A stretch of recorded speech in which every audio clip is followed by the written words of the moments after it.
یا اللہ یا اللہ۔ بسم اللہ الرحمن الرحیم۔ اللہ کے نام سے شروع کرتا ہوں جو بڑا مہربان نہایت رحم کرنے والا ہے۔ الف لام را تلک آیات الکتاب المبین انا انزلناه قرآنا عربیا لعلکم تعقلون نحن نقص عليك احسن القصص بما اوحينا اليك هذا القرآن وان كنت من قبله لمن الغافلين اذ قال يوسف لأبيه يا أبت إني رأيت 11 كوكبا والشمس والقمر رأيتهم لي ساجدين۔ الف لام را یہ حروف مقطعات میں سے ہے۔ تلک آیات الکتاب المبین یہ ایک واضح کتاب کی آیات ہیں۔ انا انزلنا یقیناً ہم نے اس کو یعنی قرآن کو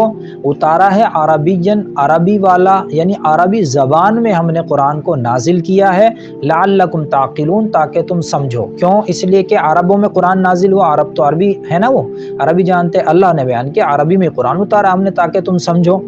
نحن نقص علیک احسن القصص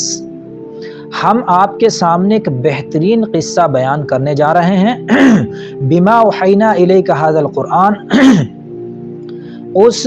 وحی کے ذریعے جو ہم آپ کی طرف یہ قرآن وحی کرتے ہیں، یعنی جس وحی کے ذریعے ہم آپ کی طرف قرآن کو اتارتے ہیں اسی وحی کے ذریعے ہم آپ کے سامنے ایک بہترین قصہ بیان کر رہے ہیں۔ وَإِن كُنْتَ مِن قَبْلِهِ لَمِنَ الْغَافِلِينَ اور یقیناً آپ اس سے پہلے ناواقف تھے، بے خبر تھے، یعنی اس واقعے اور اس قصے سے جو ہم بیان کرنے جا رہے ہیں آپ پہلے بے خبر تھے، آپ کو معلوم نہیں تھا۔ اذ قال یوسف لأبی یہ اس وقت کی بات ہے، یہ اس وقت کی بات ہے جب یوسف علیہ السلام نے لأبیہ اپنے والد سے کہا یا ابت انی اے میرے ابا، والد صاحب میں نے رأیت 11 کوکبا والشمس والقمر میں نے 11 ستارے اور سورج اور چاند کو دیکھا ہے رأیتہم لی ساجدین اس حال میں دیکھا ہے کہ میں ان کو اپنے آپ کو سجدہ کرتے ہوئے دیکھ رہا ہوں کہ وہ مجھے سجدہ کر رہے ہیں، یہ میں نے خواب میں دیکھا ہے۔ قال یا بنی لا تقصص رؤیاک علی اخوتک فیکیدوا لک کیدا ان الشیطان للانسان عدو مبین۔ جب یعقوب علیہ السلام نے یوسف علیہ السلام کا خواب سنا تو وہ سمجھ گئے کہ یہ خواب تو بہت عجیب خواب ہے اور اس سے میرے بیٹے کو بلند مقام ملنے والا ہے، ہو سکتا ہے نبوت ملے، تو وہ سمجھ گئے۔ اس خواب کی تعبیر کی وجہ سے انہوں نے کہا کہ تم اپنے سوتیلے بھائیوں کے سامنے اس خواب کو بیان نہ کرنا کیونکہ یعقوب علیہ السلام کی 2 بیویاں تھیں اور پہلی بیوی سے ان کے الگ 9 بیٹے تھے، اور جو دوسری بیوی تھی ان سے یوسف علیہ السلام اور ایک ان کے بھائی بنیامین تھے۔ تو انہوں نے یعقوب علیہ السلام نے کہا کہ اپنے سوتیلے بھائیوں سے یہ خواب مت بتانا، اگر تم بتاؤ گے تو وہ حسد میں تمہارے خلاف کوئی چال چلیں گے، اس لیے مت بتانا تم۔ قال یا بنی یعقوب علیہ السلام نے کہا اے میرے بیٹے لا تقصص رؤیاک علی اخوتک کہ تو اپنے خواب کو اپنے سوتیلے بھائیوں کے سامنے بیان نہ کرنا فیکیدوا لک کیدا کہیں ایسا نہ ہو کہ وہ تیرے خلاف کوئی چال چلے۔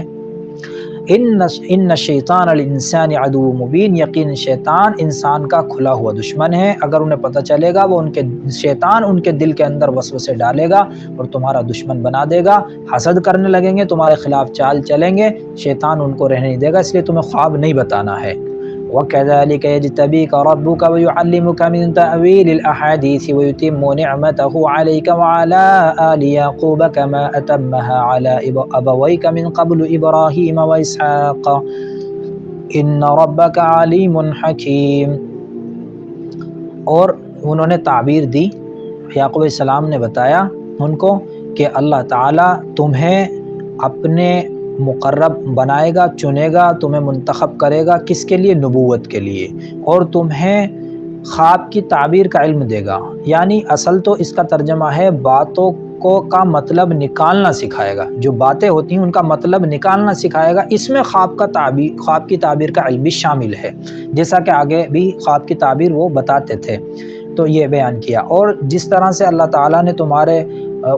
تمہارے والدین پر یعقوب پر اور تمہارے باپ دادا اسحاق اور ابراہیم پر انعام کیا، اپنی نعمت کو پورا کیا، تم پر بھی کرے گا۔ دیکھیے وَكَذَلِكَ يَجْتَبِيكَ رَبُّكَ اور اسی طرح سے تمہارا رب تمہیں بھی منتخب کرے گا یعنی نبوت کے لیے، وَيُعَلِّمُكَ مِن تَأْوِيلِ الْحَدِيثِ، اور باتوں کا مطلب نکالنا تمہیں سکھائے گا، وَيُتِمُّ نِعْمَتَهُ عَلَيْكَ، اور اپنی نعمت کو تم پر، وَعَلَىٰ آلِ یعقوب، اور یعقوب کی اولاد پر اسی طرح سے پوری کرے گا جیسا کہ اس نے اتمھا علی ابویک، اس نے اس نعمت کو تمہارے باپ دادا پر پہلے یعنی ابراہیم اور اسحاق پر پورا کیا ہے۔ ان ربک علیم حکیم، بے شک تیرا رب جاننے والا حکمت والا ہے۔